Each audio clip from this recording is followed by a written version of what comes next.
हाँ, हाय दोस्तों। आज हम लोग पढ़ेंगे कि किस प्रकार से एल्किल हैलाइडों के विरचन की विधियां हैं। हम एल्किल हैलाइड कैसे बनाएंगे। देखिए, तो सबसे पहली जो विधि है वो एल्कोहल के द्वारा है। एल्कोहल के द्वारा सबसे अच्छी विधि होती है कि हम एल्किल हैलाइड को बनाएं। देखिए, जैसे यहाँ पर एल्कोहल में आप जानते हैं R होता है और OH होता है। क्या होता है? ROH।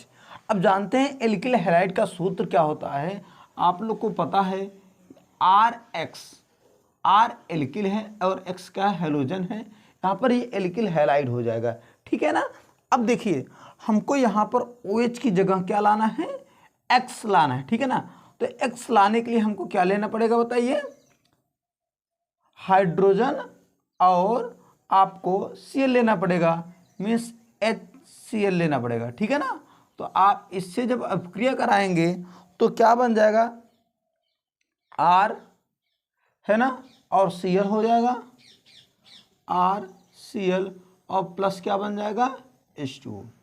एक बात यहाँ पर ध्यान देने योग्य बात है कि जब हम कभी भी प्राइमरी एल्कोहल और सेकेंडरी एल्कोहल लेते हैं उस कंडीशन में हमको ZnCl2 की आवश्यकता होती है। मीन्स ZnCl2 जो कैटालिस्ट होता है इसकी ज़रूरत पड़ती है। क्लियर है ना। अब देखिए, प्राइमरी एल्कोहल मीन्स, देखिए प्राइमरी एल्कोहल क्या होता है कि जब प्राइमरी कार्बन से कोई एल्कोहल जुड़ेगा, ये प्राइमरी कार्बन है तो प्राइमरी कार्बन से एल्कोहल जुड़ा हुआ है तो प्राइमरी एल्कोहल हो जाएगा। यदि सेकेंडरी कार्बन से जुड़ा होगा एल्कोहल तो ये क्या होगा? सेकेंडरी एल्कोहल होगा। यदि टर्सरी कार्बन, तीन कार्बन होंगे, कार्बन की 3 वैलेंसी कंप्लीट होंगे तो क्या होगा? वो टर्सरी है ना, तो वो टर्सरी एल्कोहल हो जाएगा। तो कभी भी प्राइमरी और सेकेंडरी के केस में ZnCl2 की आवश्यकता होती है, लेकिन टर्सरी के केस में ZnCl2 की आवश्यकता नहीं होती है। जैसे अगर आप ये ले लीजिए R single bond R single bond R और यहाँ पर OH ले लेंगे, ठीक है ना। तो इस कंडीशन में हमको HCl से ही रिएक्शन हो जाता है तो बन जाएगा R single bond R single bond R और सिंगल बॉन्ड बन जाएगा Cl और प्लस बन जाएगा H2O।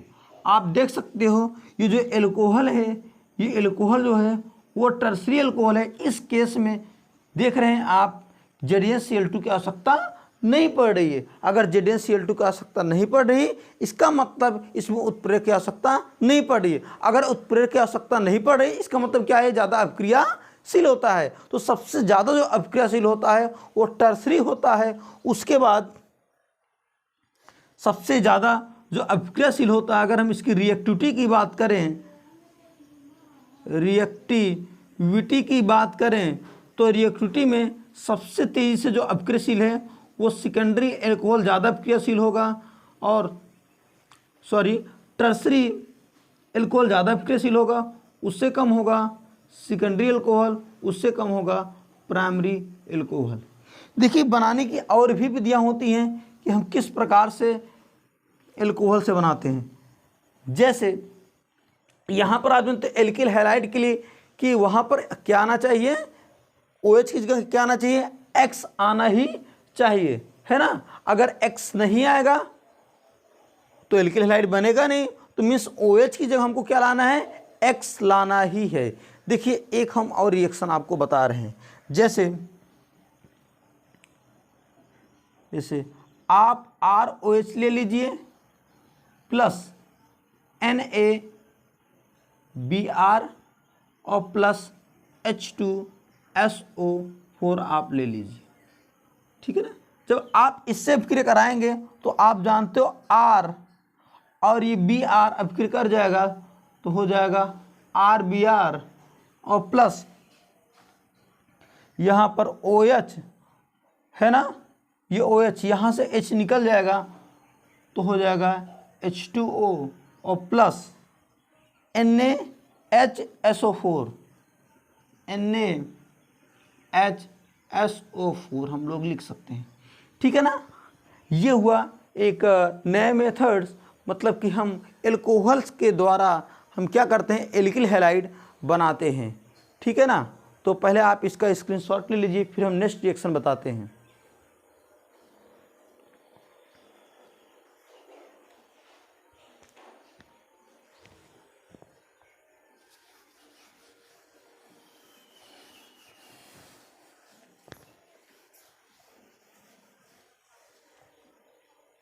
देखिए, एक नई जो विधि होती है वो R सिंगल बॉन्ड OH और प्लस हम थायोनिल क्लोराइड से अभिक्रिया कराते हैं। किससे? थायोनिल क्लोराइड से। तो इस केस में R और Cl मिलेगा तो बन जाएगा RCl, मीन्स एल्किल हैलाइड बन गया है, और प्लस यहाँ पर सल्फर डाइऑक्साइड बनेगा और क्या बनेगा, HCl बनेगा। इस केस में ध्यान रखिएगा कि ये जो दो हैं ये दोनों गैस के फॉर्म में।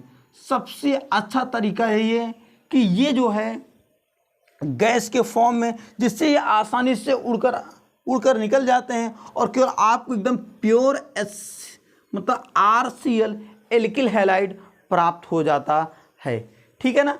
तो सबसे अच्छी जो विधि है ये भी है कि हम क्या करेंगे, एल्कोहल की अपक्रिया थायोनिल क्लोराइड से करा देंगे। इसे हम बोलते हैं थायोनिल क्लोराइड, ठीक है ना। चलिए हम लोग नेक्स्ट आगे बढ़ते हैं।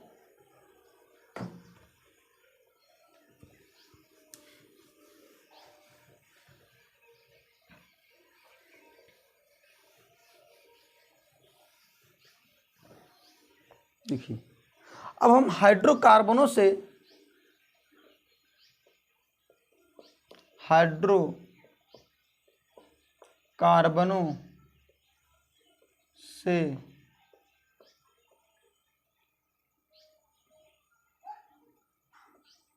एल्किल हैलाइड बनाना है ना। तो हाइड्रोकार्बनों से हमको क्या बनाना है, एल्किल हैलाइड बनाना है। देखिए, हाइड्रोकार्बन यहाँ पर दो शब्द देख रहे हैं, हाइड्रोजन और कार्बन, मतलब ऐसे यौगिक जो हाइड्रोजन और कार्बन के बनेंगे उसे हम बोलेंगे हाइड्रोकार्बन बोलेंगे। क्या बोलेंगे? हाइड्रोकार्बन बोलेंगे। जैसे यहाँ पर आप देख सकते हैं ये CH3 CH2 single bond CH3, इसमें आप देख रहे हैं हाइड्रोजन और कार्बन, इसलिए हाइड्रोकार्बन होगा। अगर यहाँ पर हम बोलेंगे CH3OH, ये क्या हाइड्रोकार्बन नहीं है क्योंकि इसमें ऑक्सीजन आ गया है, ठीक है ना। अगर हम बोलेंगे CH3 single bond CH2 single bond NH2, तो ये भी हाइड्रोकार्बन नहीं क्योंकि इसमें क्या आ गया, नाइट्रोजन है। तो हाइड्रोकार्बन के केस में केवल क्या होगा, हाइड्रोजन और कार्बन होगा, उसे हम हाइड्रोकार्बन क्या बोलेंगे, हाइड्रोकार्बन के। तो हाइड्रोकार्बन बेटा आएगा, एल्केन आएगा, एल्कीन आएगा और क्या आएगा, एल्काइन आएगा। मीन्स हम एल्केन से क्या करेंगे, एल्किल हैलाइड बनाएंगे और एल्कीन से एल्किल हैलाइड बनाएंगे और एल्काइन से भी हम एल्किल हैलाइड बना सकते हैं, लेकिन वो बेटा 2 स्टेप में रिएक्शन कंप्लीट होगा। देखिए, जैसे सबसे पहले हम हाइड्रोकार्बन से बनाएंगे, तो हाइड्रोकार्बन किससे बनाएंगे, पहले हम एल्केनो से बना लेंगे,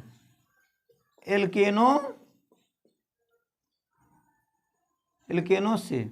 तो एल्केनो से सबसे पहले हम ऐसे बनाएंगे, जैसे CH3 CH2 single bond CH2 single bond CH3, है ना। इसकी अभिक्रिया होगी क्या, Cl2 presence of UV light या ताप रहेगा, है ना। तो अब जानते हो आप, यहाँ पर अगर यूवी लाइट दिया है इसका मतलब है फ्री रेडिकल रिएक्शंस है। कैसा है ये, फ्री रेडिकल रिएक्शंस है। तो देखिए, ये प्राइमरी कार्बन है, ये सेकेंडरी कार्बन है, और ये प्राइमरी कार्बन है और ये सेकेंडरी कार्बन है। यहाँ पर 2 केस हैं, यहाँ पर एक तो यहाँ भी अभिक्रिया हो सकता है, दूसरा यहाँ भी हो सकता है। यहाँ से जब H निकल जाएगा, जैसे हम इस प्रकार से लिख सकते हैं, यहाँ पर H, यहाँ पर H और यहाँ पर आप H देख रहे हैं, ठीक है ना। यहाँ से हाइड्रोजन निकल जाएगा तो बन जाएगा CH3 single bond CH2 single bond CH2 और सिंगल बॉन्ड CH2Cl बन जाएगा। ठीक है ना।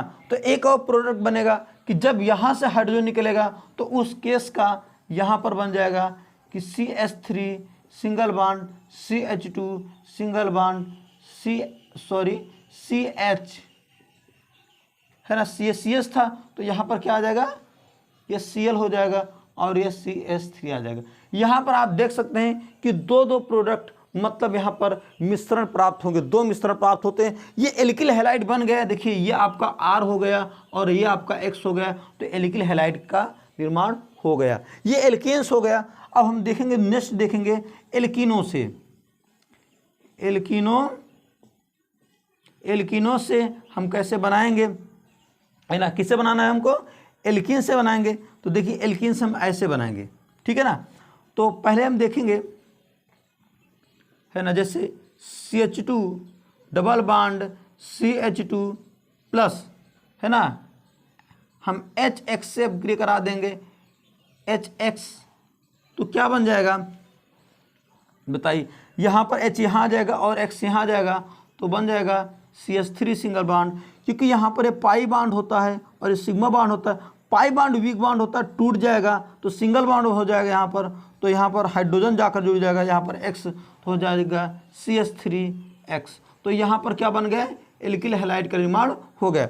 दूसरा में एल्किन के माध्यम से बना सकते हैं। जैसे मान लीजिए CH2 है डबल बॉन्ड CH2, इसकी अभिक्रिया हम किससे करा देते हैं, हैलोजन से कराते हैं। हैलो अम्ल है ना, हैलो अम्ल से ना करा करके हम केवल मात्र हैलोजन मीन्स हम H2 ले लेते हैं। क्या ले लेते हैं, H2। तो यहाँ पर क्या हो जाएगा, X CH2 और ये CH2X का निर्माण हो जाएगा। ठीक है ना। तो देखिए ये पाई बॉन्ड है और ये सिग्मा बॉन्ड है, पाई बॉन्ड टूट जाएगा।